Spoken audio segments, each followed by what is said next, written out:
Oyez, oyez, oyez. The Honorable Court of Appeals for the 3rd District of the State of Texas, sitting in Austin, is now in session. Thank you. Y'all can be seated. Thank you very much. All right. Good morning. I am so looking forward to talking about calendar dates and deadlines today. We're gonna have some fun. This is cause number 0323303 Lost Pines Groundwater Conservation District et al. Versus LCRA. If I can have counsels on each side, introduce yourself and announce whether you're ready or not. Thank you. Good morning, Your Honor. Mark Scott for Lost Pines Groundwater Conservation District, and they're ready. Thank you. Good morning, Your Honor. Ryan Green, on behalf of Intervenor, Recharge Water LP. I'll be arguing on behalf of the intervenors, and we are ready. Thank you. Good Yes. morning, Amy Moore on behalf of the Lower Colorado River. All right. Good morning. And I've been advised of time splits. I understand the appellants are going to take 14 minutes to begin, 7 and 7, and then reserving 3 and 3 for rebuttal. And I know that Ms. Ward will be doing the full 20 minutes. As for the time clock, on the rebuttal is the only thing that's going to change. Once we get to yellow on rebuttal, you'll only have 1 minute left to wrap up your thoughts. Otherwise, the yellow typically refers to 2 minutes as your time warning. So as you know, we are recording this on our YouTube channel. It will be available, and it is live now on our YouTube channel, and this afternoon on audio on our website. The audio will also be available if you choose to listen to your riveting words post-hearing, which I'm sure you will, or send it out to family and friends for their listening pleasure. And I say this in jest. It is a thoroughly briefed issue, and an issue that I do look forward to hearing your positions on this morning. So with that, I'm going to turn it over to the appellants, and you may proceed, counsel.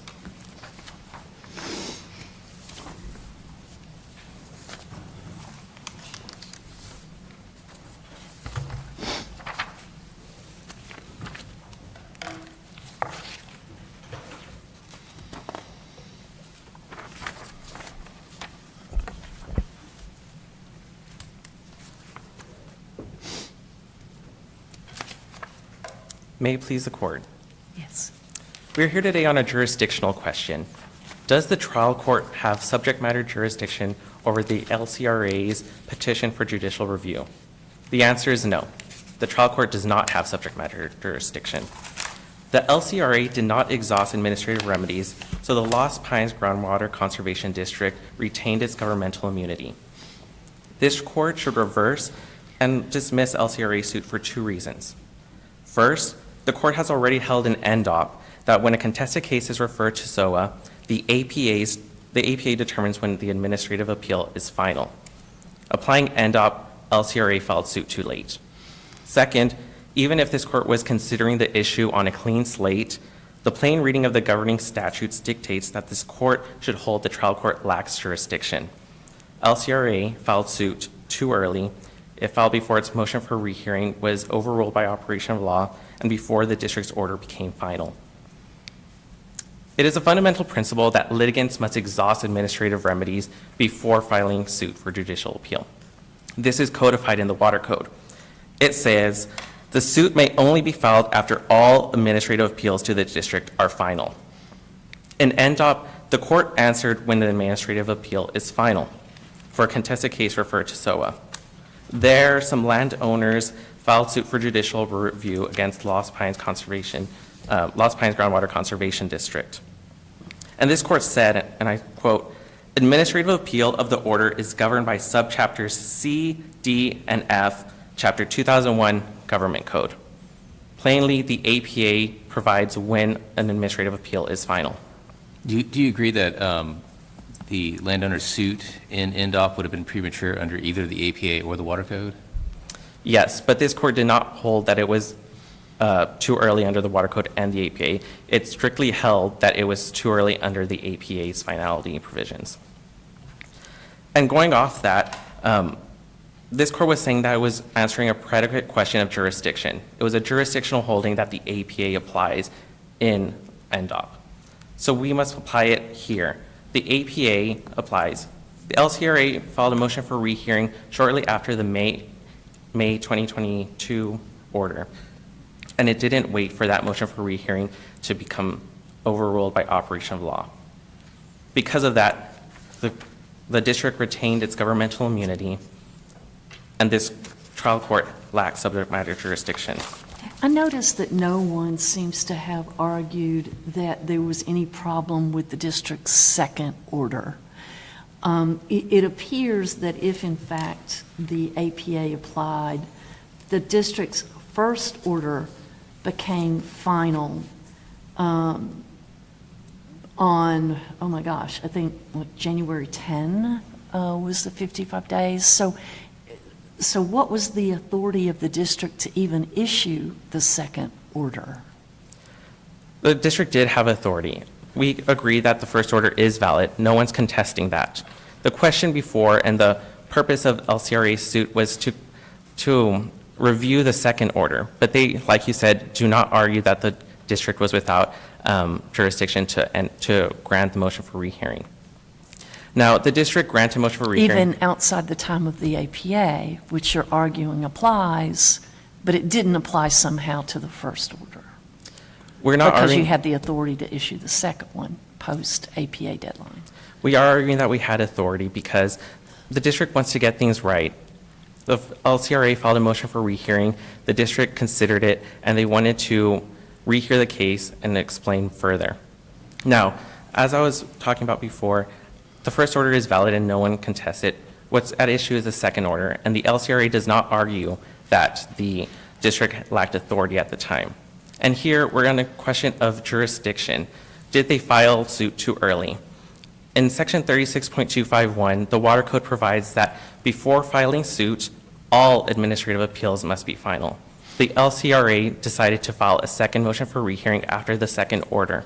Because they filed that second motion for rehearing, they had to wait until it was overruled by operation of law, which they did not do. Now, had the LCRA flipped timing, let's say the LCRA had filed their suit on the day of their second motion for rehearing, and then filed a motion for rehearing post the filing of the suit, would it have still been too late or too early? Argument that it would still be too early, because applying the APA's provisions, a second motion for rehearing was required since the district granted the first motion for rehearing and entered an order on that motion for rehearing. Because of that, the LCRA had to file a second motion for rehearing. Now, going back to NDOP, I just want to note that this panel cannot overturn NDOP. It was a holding, it wasn't dicta.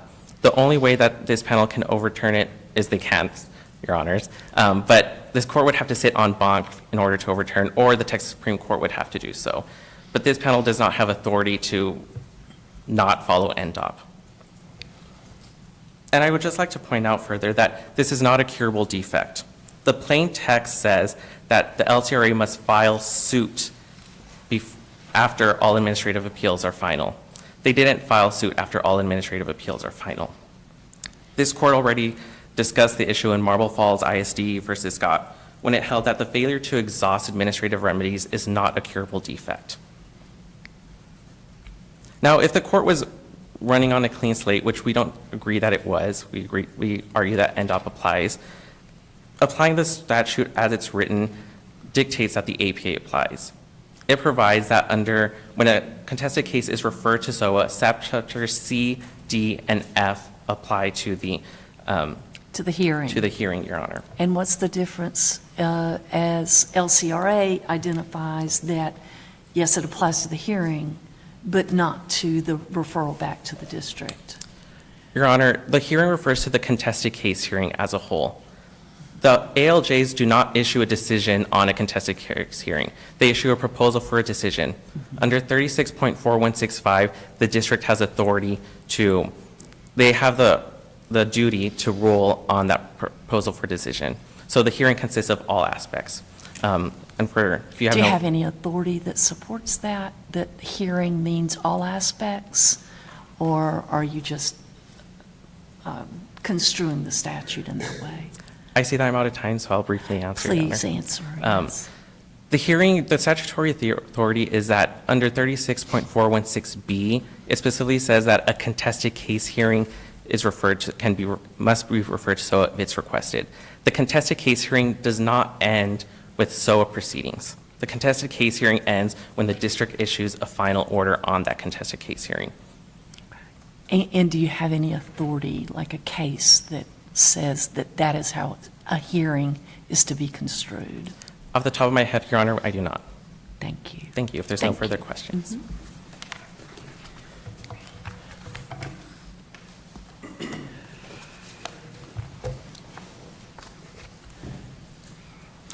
May it please the court? Absolutely, thank Ryan you. Green on behalf of the interveners. This court should follow NDOP. It's as simple as that.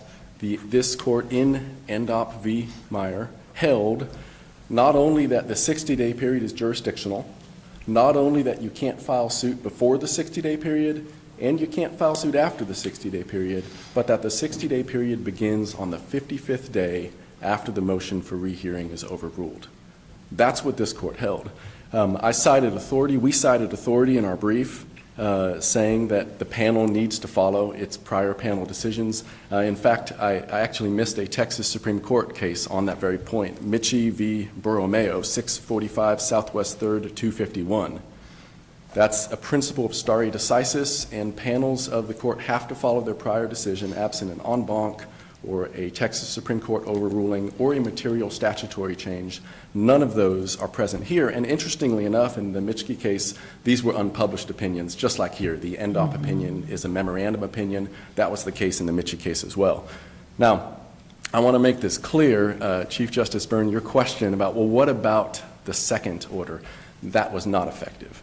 The district did not have that authority to continue once the 55 days had passed. And again, we're talking about a third court ruling that establishes that.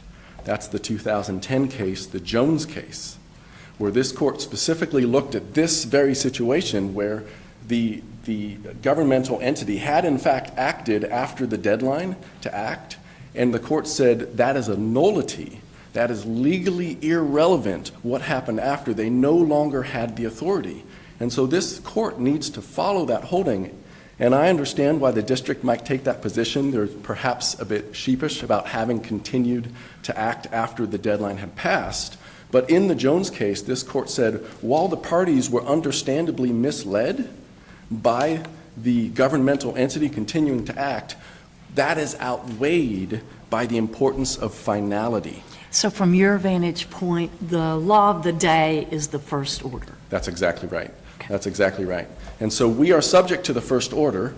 The deadline to overrule or grant to do anything on that motion for rehearing of the first order was, as Your Honor said, January 9, January 10. It's not important which of those it is. That commences the 60-day period under this court's NDOP opinion, and it's undisputed that the LCRA did not file within that 60 days. They filed months after.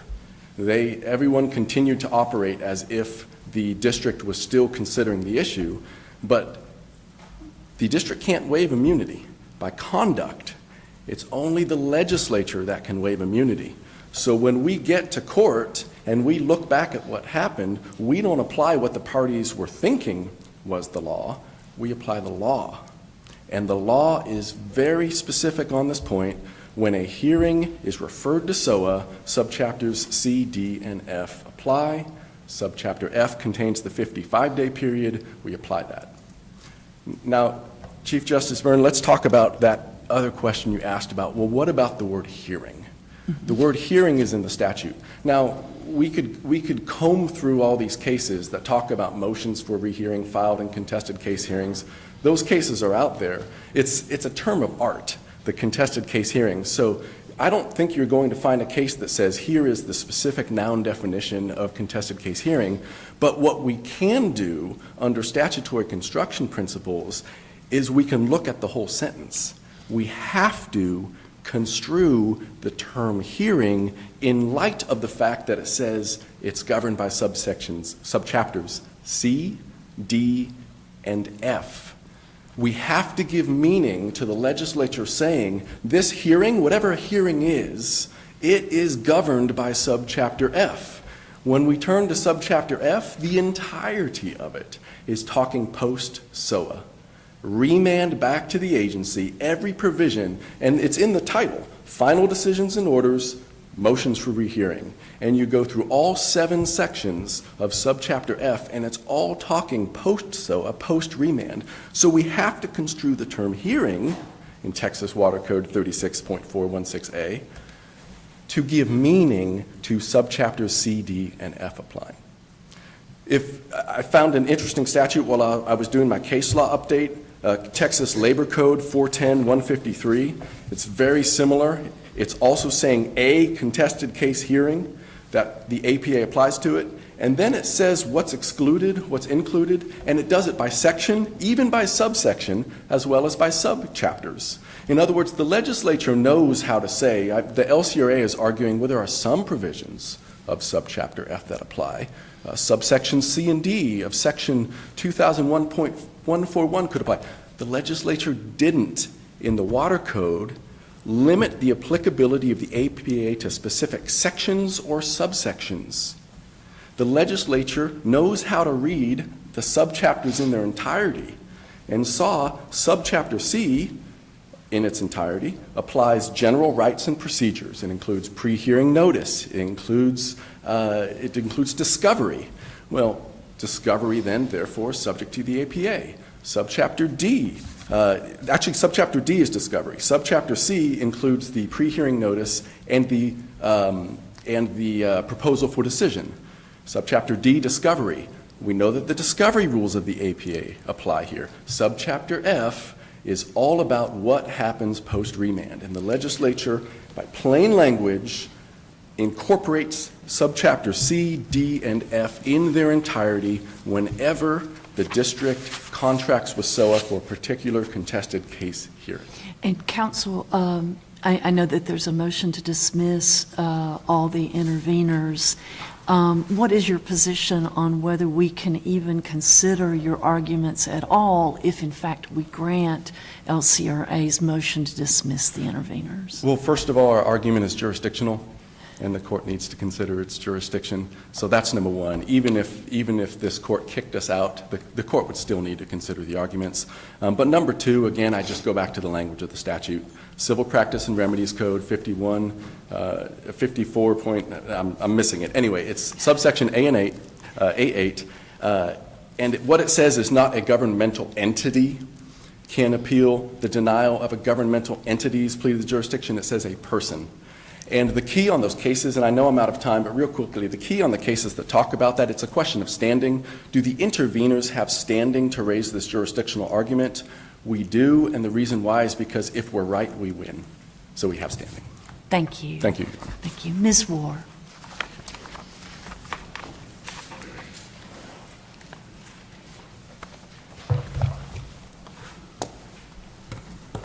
May it please the court? Yes, ma'am.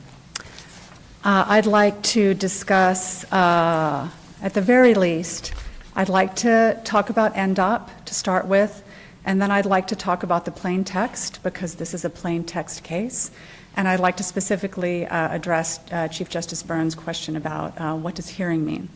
But first, I'd like to address NDOP. And this is not in the brief, because I just looked at it for the preparation today, but it's very telling to look at the motion for rehearing in the NDOP case, the motion for rehearing to this court. There was no petition for review. The landowners who lost did not raise this point, these two sentences in NDOP that we have that we are asking the court to disregard. They didn't mention it. And it's very interesting that they didn't, because the parties all briefed this case under the Water Code. Why? Because everyone believed the Water Code governed.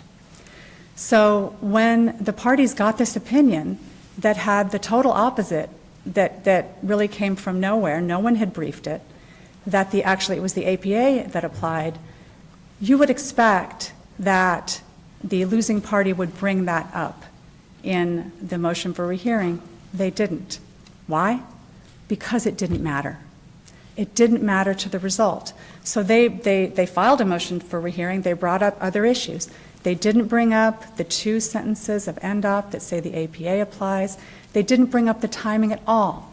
And, you heard the other side concede to Justice Smith's question that, yes, it was untimely under both the Water Code and the APA. So this is really classic dicta, those 2 sentences in NDOP. And is it, my apologies, is it your position then, if it's dicta, if in fact it's dicta, that this panel can ignore that and this case does not need to go to en banc? Absolutely. The Supreme Court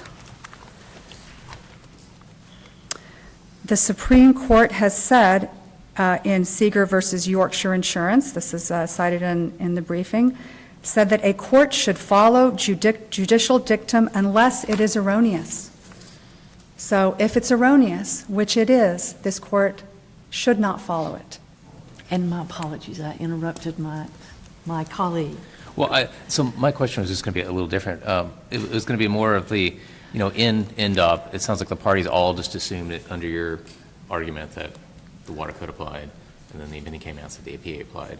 But does that go to the Jones case? It was brought up that even if the parties are mistaken, the law is the law, and we have to follow what it is, even if the parties assume that some other deadlines applied?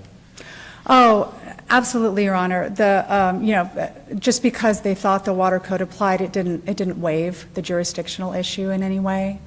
But absolutely, the law is the law, and the law here, under the plain text of the statute, is that the Water Code applies. And so this court, because it's dictum, and because it's erroneous, this court can absolutely, this panel has the authority to and should disapprove it. I'd like to say one more thing about NDOP, and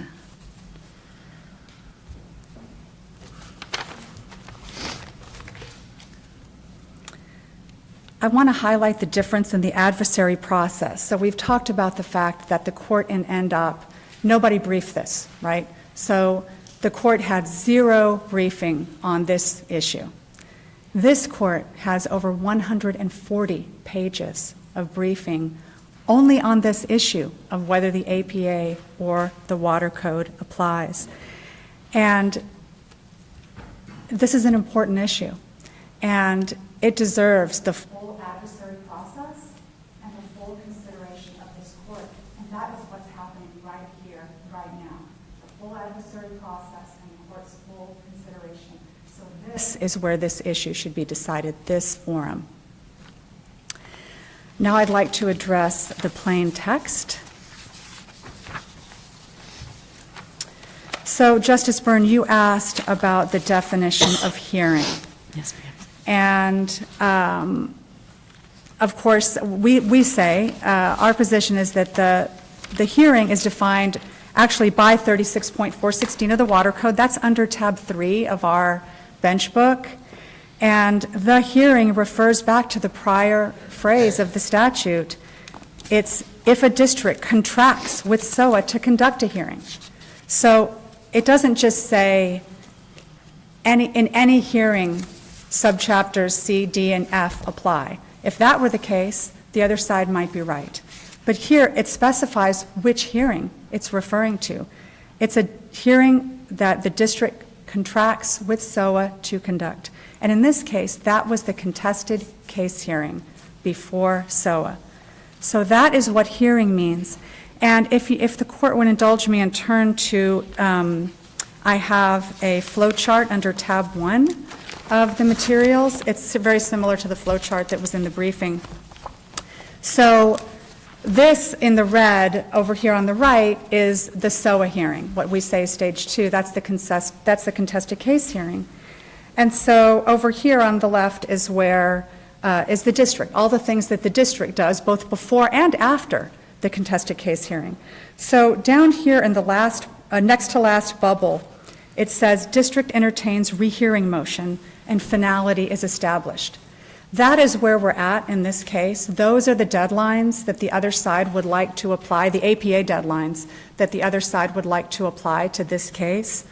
But this is all part of, it's not part of the hearing referred to SOA. It's actually obviously conducted by the district, not by SOA, and it's also not a hearing. It's part of the district's administrative appeal. And so, counsel, how does that square with the argument of the interveners that Chapter F that applies has got the appellate aspect in Chapter F and of the government code, and it kind of goes, if I heard them correctly, they're saying that your construction would make Chapter F not relevant. You make a similar argument about certain aspects of the water code being made irrelevant if I construe it the way they want me to construe it, which I think is 36.4165 of the water code. So how do I square they're arguing Chapter F would be irrelevant under your construction, your argument that Section 36.4165 is irrelevant if I accept their position? Your Honor, 2 points on the subchapter F issue. First, well, maybe it's 3 points. First, we always have to go back to, we start with Chapter 36.416 of the Water Code, where it talks about the hearing, and it says the hearing shall be conducted as provided by C, D, and F. So it's already limiting in that way to the hearing. But subchapter F does apply to the hearing conducted by SOA. As we've pointed out, and these are under tab 4 of our bench book, the 2 provisions in blue establish very important guardrails for SOA when it is making its findings of fact. And these guardrails are not present in any other part of the statute. They're not in subchapter C and they're not in subchapter D. So subchapter F is very important for SOA.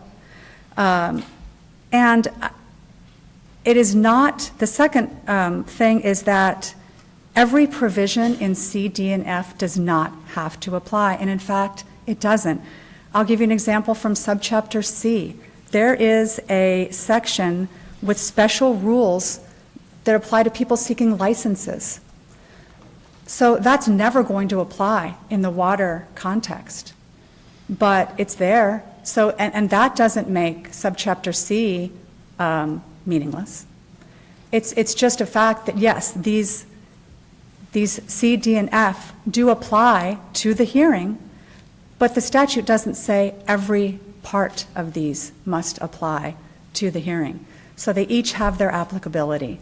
Some in subchapter C, some in subchapter D, and some in subchapter F. So there's no meaningless problem here. Now, their argument does have a meaningless problem, and I have not yet heard them address it. They didn't address it today, and they didn't ever address the argument in their briefing, except to say that the 2023 amendments to 4165 didn't apply to this case because they came later. Well, that's not what we're arguing. Our point about this, and this is under tab 8 of our bench book, is that this section, 36.4165, has only one purpose, and that is to tell the district what to do after a case comes back from a SOA contested case hearing. And you've heard, under the other side's argument, the water code is never going to be relevant in that kind of a case. But yet there is this specific statute in the water code that tells the district what to do. And so most of it, everything after subsection A, would be irrelevant because that tells the board exactly the procedures that it has to follow. So, and the legislature has continued to amend this statute year after year, session after session. So obviously the legislature thinks this statute has meaning. It doesn't know that it's been displaced by the APA, as the other side says. So, this statute has to be given meaning, and that cannot be done under the other side's interpretation.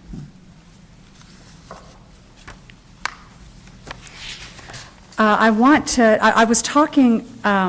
return to this bubble on the flow chart.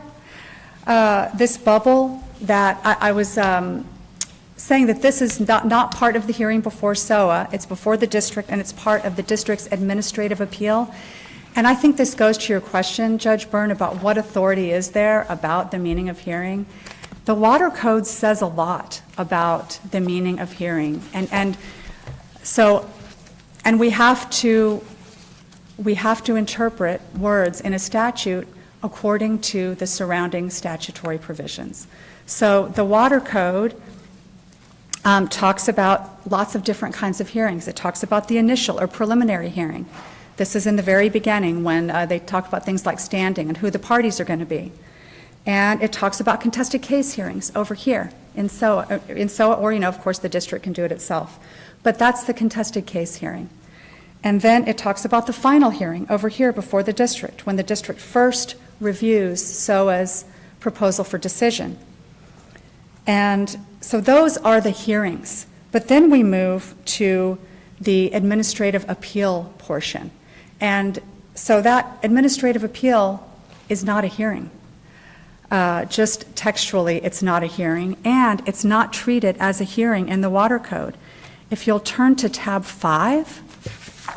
Council, while we're turning to that, I want to just make sure I understand clarity-wise.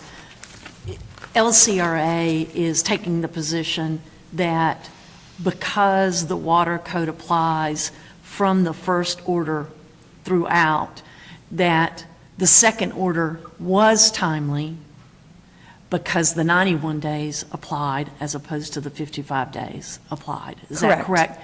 So you're standing by the second order is really what we're here about, not the intervener's position, that we're really here about the first order. That's right. We think the district acted correctly under the because the Water timelines. Code in the 91 days applies. Exactly Okay. right. And one would assume the district believed the Water Code at least applied to that because they acted in the second order in a timely fashion with the Water Code. Yes, Your Honor, everyone did.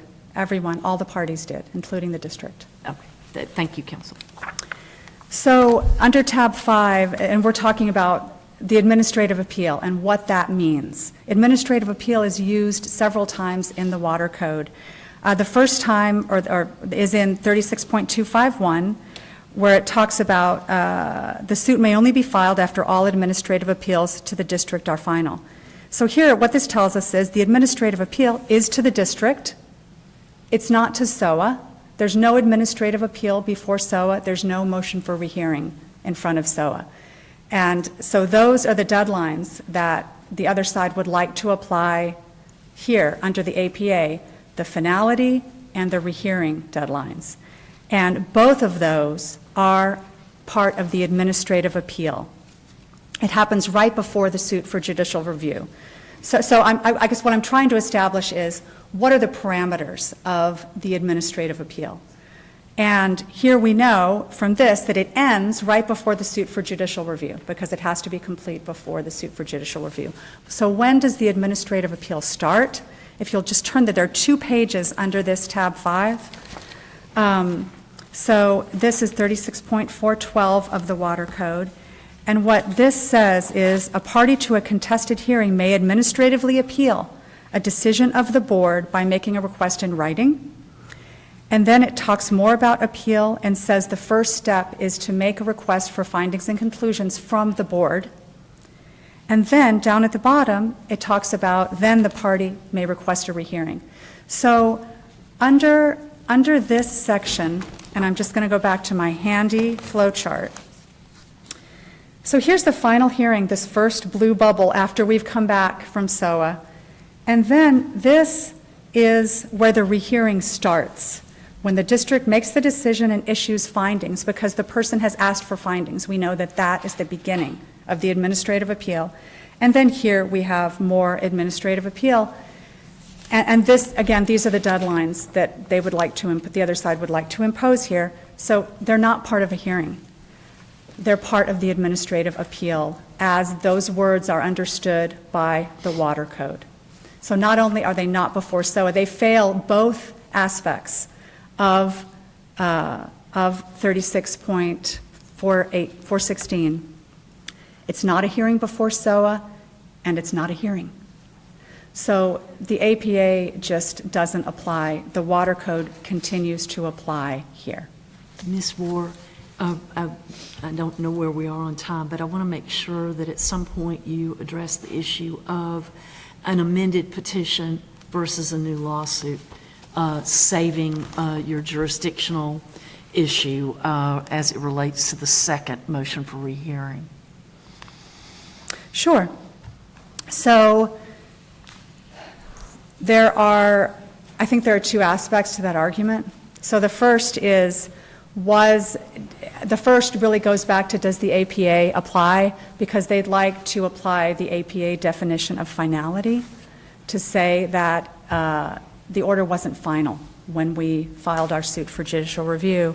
And so that's just going to depend on how this court comes out on the APA versus the water code issue. And I'll just say that the finality provisions are under tab 7. And I just want to make sure the court understands that a second motion for rehearing is not required under the water code definition of finality. So that was it only requires that the board renders a written decision after rehearing, and that happened with the board's second order. That was a written decision after rehearing, so it was final at that point, making our first suit timely. Our suit for judicial review was absolutely timely. So if the court goes that way on the APA versus water code, then you really won't need to get into the issue of the amended petition. That will be obviated. So But if we talking, go the APA, then we go with where the interveners are to the first order, and that's where we stop. actually, yes. Okay. That's true. That's true. So I don't know if the court's going to reach this issue. But I think we are absolutely right. Look, the LCRA did everything it could to ensure that it was going to get judicial review. We used a belt and suspenders, and we have that graphic under tab 2 of the materials. And really, this is,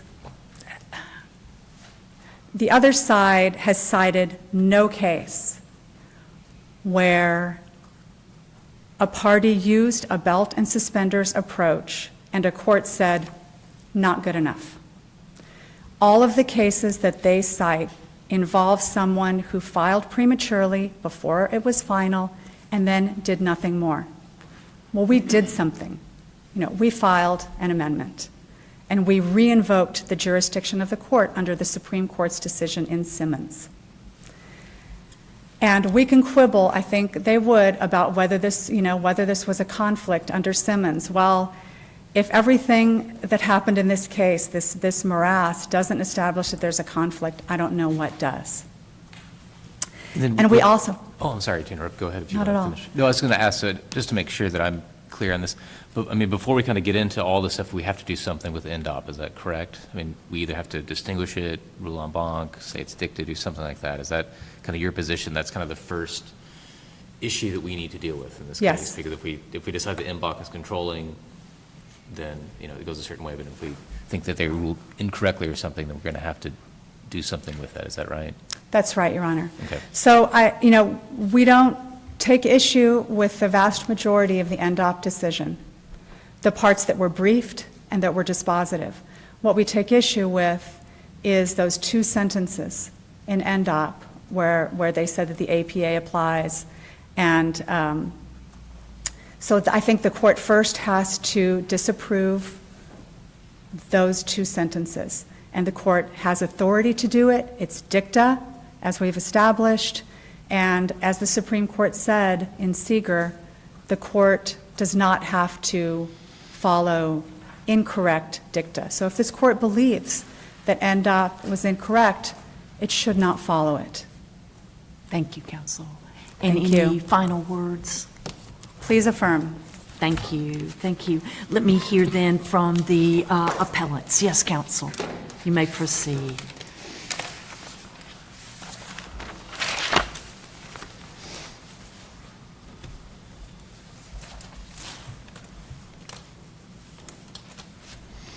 May it please the court.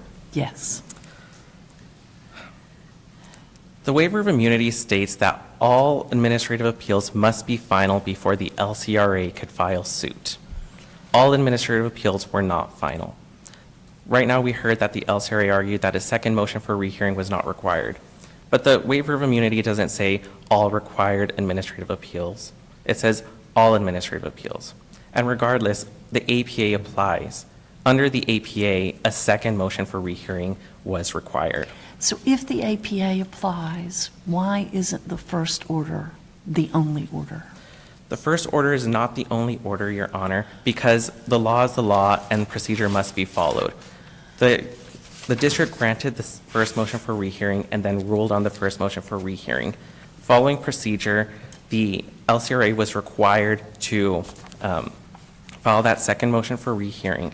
In order to challenge the validity of the second order, they had to file that motion for rehearing and then get a ruling on it. And then it's not until there's judicial review that this court could say whether it was valid or invalid. But here, the LCRA filed suit too early. They didn't follow. But didn't, again, the LCRA's first motion for review was filed November 22nd. You add 55 days from the order, and that's January 10, 2022. And that's what the APA says. The thing becomes final 55 days from the order, not the day the motion for rehearing was filed, unlike the Water Code.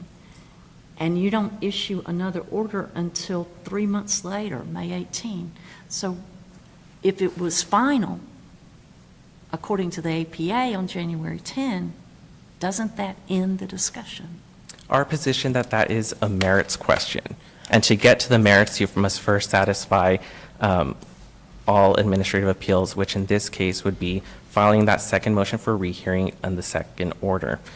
All parties agree that everyone thought that the Water Code applied at the time. We are not going back and saying, oh, you should have been following that timeline in the first order. We're going to the second order because that is what is being petitioned for judicial review. Because that's being petitioned for judicial review, the LCRA had to file that second motion for rehearing, follow the procedure, and get that either overruled or granted, and then seek judicial review. The merits would be whether it's valid because it was too late, as your question proposes, but that is a merits issue. And here we're on a jurisdictional question and what jurisdictional prerequisites were required, which is exhaustion. And so if there isn't any other questions, we ask that this court reverse and dismiss LCRA's petition for review. Thank you. Thank you. Let's hear from the interveners. Thank you, counsel.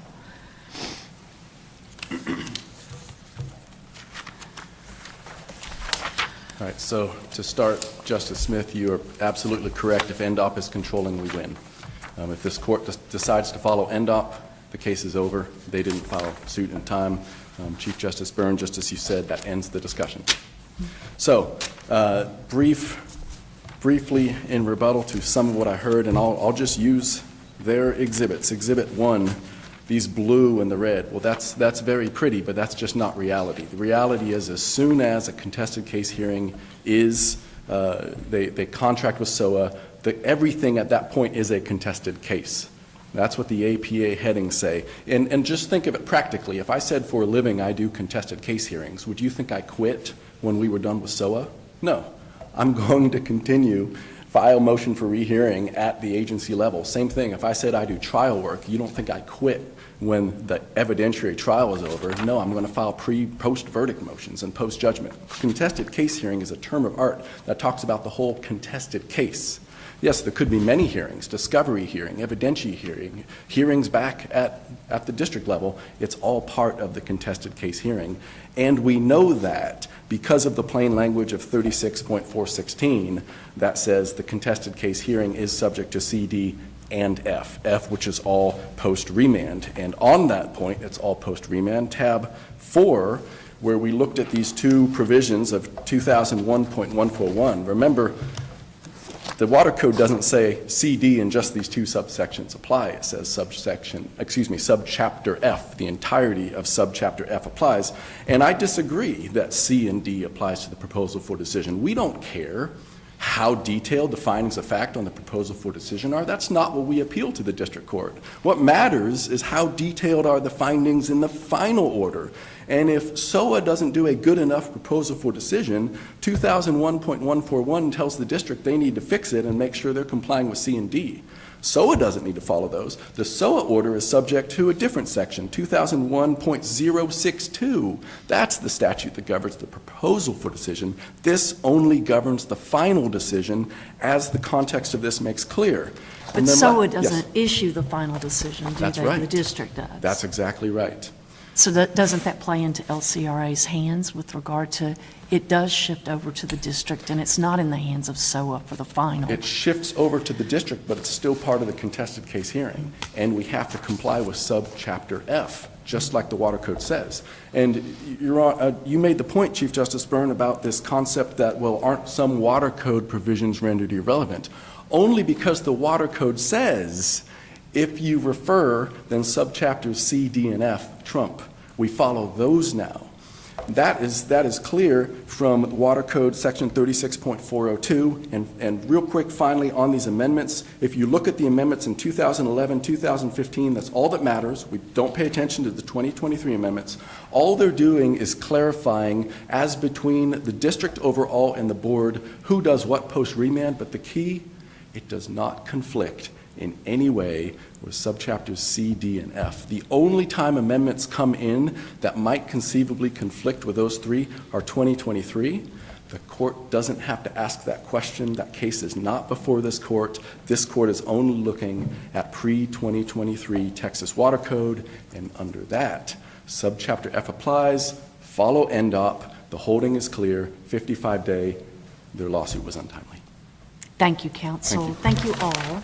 And this case is submitted, and the court will stand in recess. Thank you very much.